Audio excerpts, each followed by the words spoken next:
Votre chien vous a léché aujourd'hui. C'était peut-être votre main pendant que vous faisiez défiler l'écran de votre téléphone. C'était peut-être votre cheville pendant 30 secondes d'affilée, alors que vous essayez de regarder la télévision. La plupart des gens supposent que lorsqu'un chien vous lèche, cela signifie qu'il vous aime. Et parfois, c'est vrai. Mais voici ce que personne ne vous a dit. Ce coup de langue n'était pas un bisou. Pas de la façon dont vous le pensez. Ce que votre chien faisait en réalité est l'un des comportements les plus chargés psychologiquement de tout le règne animal. Et la vérité qui s'y cache va complètement changer votre façon de voir votre chien ce soir. Restez avec moi car à la fin de cette vidéo, vous comprendrez exactement ce que votre chien essaie de vous dire depuis des années et pourquoi presque tous les propriétaires sur la planète l'ont mal interprété. Alors, allons-y. Commençons par la question évidente. Si lécher n'est pas embrasser, alors pourquoi tous les propriétaires de chiens sur Terre l'appellent-ils ainsi? La réponse est en fait assez belle et se résume à la psychologie humaine et non à la psychologie canine. Nous, les humains, sommes programmés pour interpréter l'affection à travers notre propre prisme. Quand quelqu'un que nous aimons presse son visage contre le nôtre, nous ressentons de l'amour. Nous projetons donc cette signification sur nos chiens. Et les chiens, étant les brillants lecteurs sociaux qu'ils sont, ont appris au fil des milliers d'années que lorsqu'ils nous lèchent, nous nous illuminons, nous sourions, nous rions, nous leur accordons de l'attention. Parfois même, nous leur donnons des friandises. Ainsi, le comportement est renforcé, encore et encore. Mais la raison initiale pour laquelle votre chien a commencé à vous lécher n'a presque rien à voir avec le romantisme ou les bisous.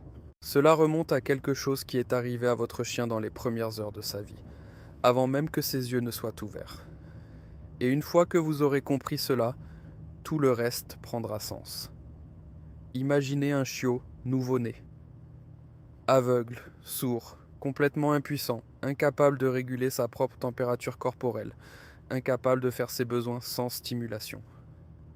Dans ces premiers moments critiques de la vie, la mère fait quelque chose de remarquable. Elle lèche ses chiots de la tête à la queue, encore et encore. Ce léchage n'est pas sentimental, elle stimule leur circulation. Elle les aide à uriner et à déféquer, car les chiots ne peuvent physiquement pas encore le faire seuls. Elle les nettoie, les réchauffe et imprègne son odeur sur eux, afin qu'ils puissent la retrouver même sans la vue. C'est ici que la psychologie devient fascinante. Pendant ces moments, le cerveau du chiot est inondé de ce que les chercheurs appellent la chimie fondamentale de l'attachement. Ocytocine, dopamine, sérotonine, le même cocktail de substances neurochimiques que les humains libèrent lors d'un lien émotionnel profond. Le chiot apprend au niveau neurologique le plus profond possible qu'être léché signifie chaleur, nourriture, protection et appartenance. Ainsi, au moment où votre chien est assez grand pour rentrer à la maison avec vous, le léchage est déjà ancré dans son cerveau comme la sensation la plus réconfortante qu'il ait jamais éprouvée. Et lorsqu'il commence à vous lécher, il puise dans le souvenir le plus ancien et le plus profond de son cerveau et essaie de le partager avec vous. Voici maintenant une question qui devient encore plus intéressante. Si le léchage est un comportement d'attachement, pourquoi les chiens lèchent-ils certaines personnes plus que d'autres? Pourquoi votre chien vous lèche-t-il constamment, mais touche-t-il à peine votre partenaire? Pourquoi mon propre chien ignore-t-il pratiquement ma femme, mais essaie-t-il de me toiletter comme si j'étais un chiot chaque fois que je m'assois? La réponse se résume à l'odeur, au statut et à l'attachement psychologique. Et c'est bien plus fascinant que la plupart des gens ne le réalisent. Votre chien a déjà décidé, sans vous consulter, qui dans le foyer est sa principale figure d'attachement. Cela est déterminé par une combinaison de facteurs. Qui le nourrit? Qui le promène? Dans l'odeur de qui a-t-il baigné le plus longtemps? Avec l'état émotionnel de qui s'est-il synchronisé?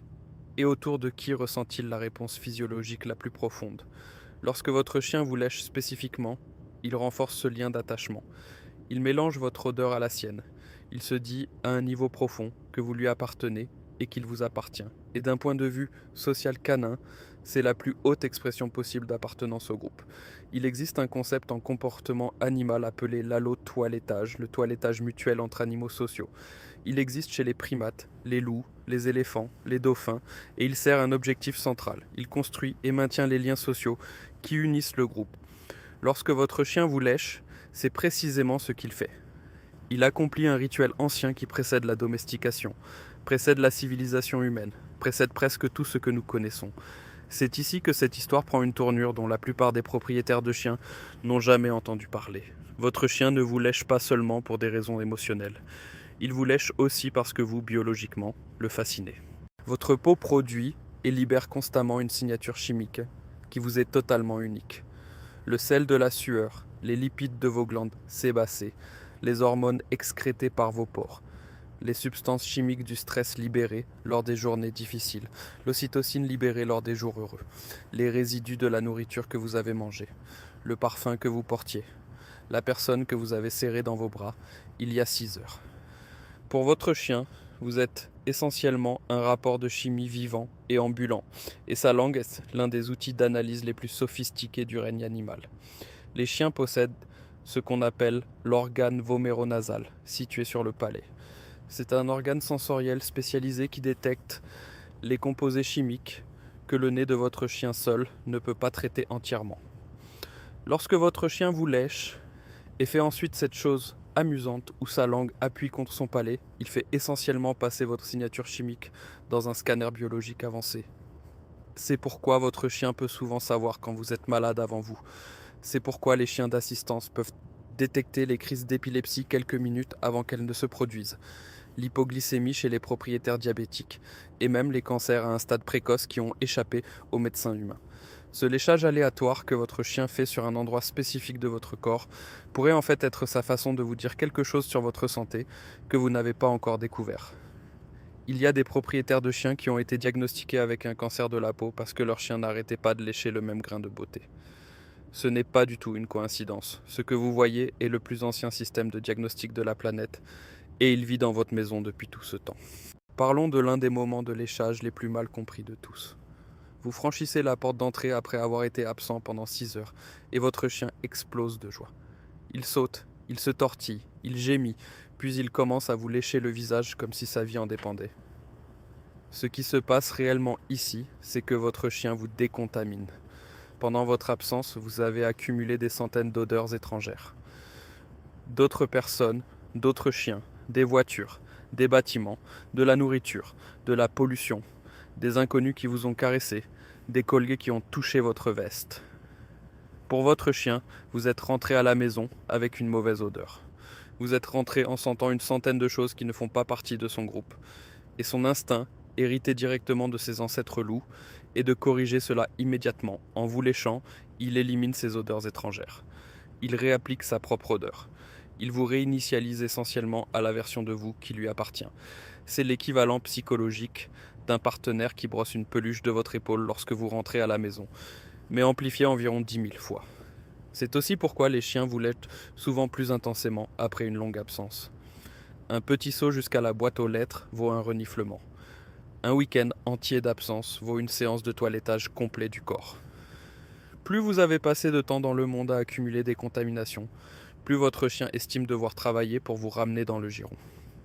Maintenant, nous devons aborder un sujet un peu plus sérieux. Tous les léchages ne sont pas sains et, en tant que personne soucieuse des chiens, cette partie est importante. Il existe un type spécifique de léchage qui franchit la limite entre l'attachement et ce que les comportementalistes appellent un comportement de substitution. C'est lorsqu'un chien lèche de manière obsessionnelle, compulsive, au point où ce n'est plus de la communication, c'est de l'auto-apaisement. Les signes de léchage anxieux incluent le fait de se lécher jusqu'à avoir des zones sans poils ou la peau à vif, de lécher les meubles ou les murs pendant de longues périodes, de lécher l'air constamment sans déclencheur olfactif et de vous lécher d'une manière qui semble frénétique plutôt qu'affectueuse. Ce type de léchage libère des endorphines dans le cerveau du chien, ce qui soulage temporairement la détresse émotionnelle. Le chien a essentiellement découvert sa propre pharmacie et l'utilise pour soigner des sentiments qu'il ne sait pas comment gérer. L'ennui, la solitude, le stress, la peur, la douleur physique, et dans certains cas, des problèmes gastro-intestinaux, comme le reflux acide qui crée un besoin constant de stimulation orale. Si le léchage de votre chien commence à sembler plus compulsif qu'affectueux, c'est le signal pour consulter d'abord un vétérinaire, écarter les causes médicales, puis aborder l'aspect mental et environnemental.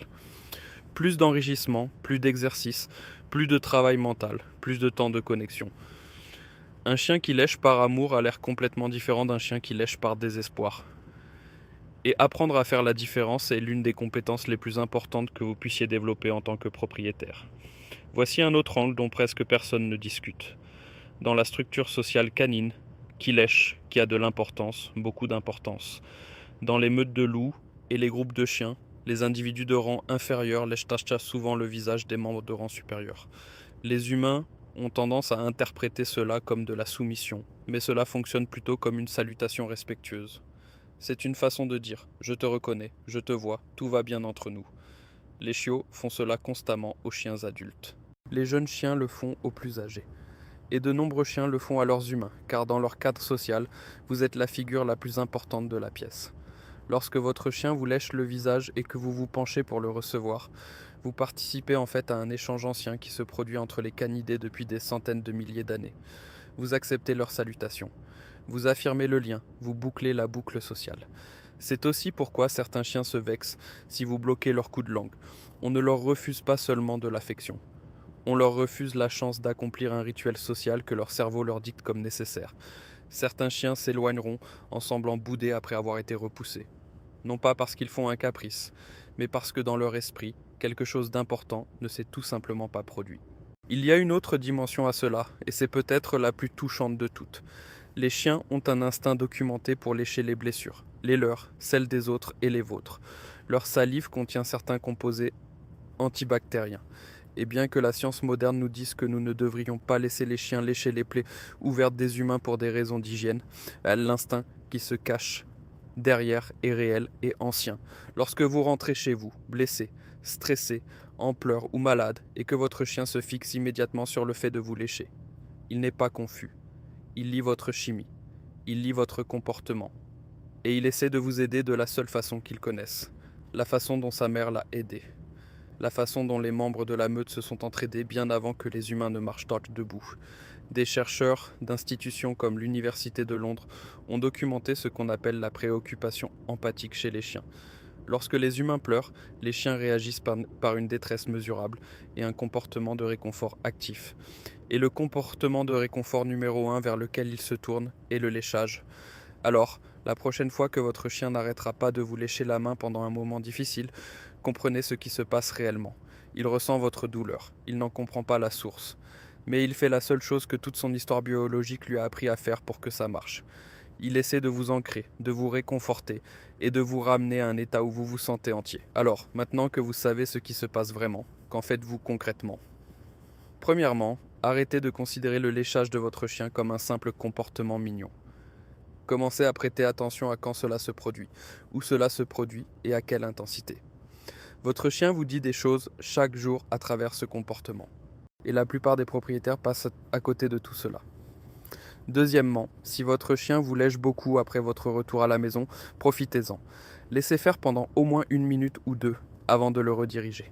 Vous donnez à votre chien la conclusion psychologique dont il a besoin après votre absence, et vous renforcez un lien qui remonte à des milliers d'années. Troisièmement, si le léchage devient obsessionnel, prenez-le au sérieux, consultez le vétérinaire, augmentez l'enrichissement. Envisagez de travailler avec un éducateur professionnel ou un vétérinaire comportementaliste. Le léchage compulsif était souvent l'un des premiers signes que quelque chose dans la vie de votre chien est déséquilibré. Et enfin, essayez ceci. La prochaine fois que votre chien vous lèche, faites une pause d'1 seconde. Ne vous éloignez pas, n'en riez pas, recevez-le vraiment. Laissez-vous ressentir ce qui est réellement communiqué. La confiance, l'histoire, la biologie, le lien ancien entre deux espèces qui ont d'une manière ou d'une autre trouvé comment s'aimer contre toute attente évolutive. Parce que ce coup de langue n'est pas un bisou, c'est quelque chose de bien plus grand qu'un bisou. C'est votre chien qui dit, dans la plus ancienne langue qu'il possède, « Tu es à moi, je suis à toi. Et tant que cette vie durera, nous nous appartenons. » Si cette histoire a changé votre façon de voir ces coups de langue humides de votre ami à fourrure, veuillez vous abonner à notre chaîne. Nous découvrons les profonds secrets biologiques et l'histoire qui définissent notre lien avec le monde animal. Nourrissons cette connexion ensemble. Notre prochaine découverte sera bientôt révélée. Aimez la vidéo et partagez vos pensées ci-dessous. Faites une gratouille supplémentaire derrière les oreilles de votre chien pour moi ce soir. Vous deux avez quelque chose de spécial. allons de l'avant.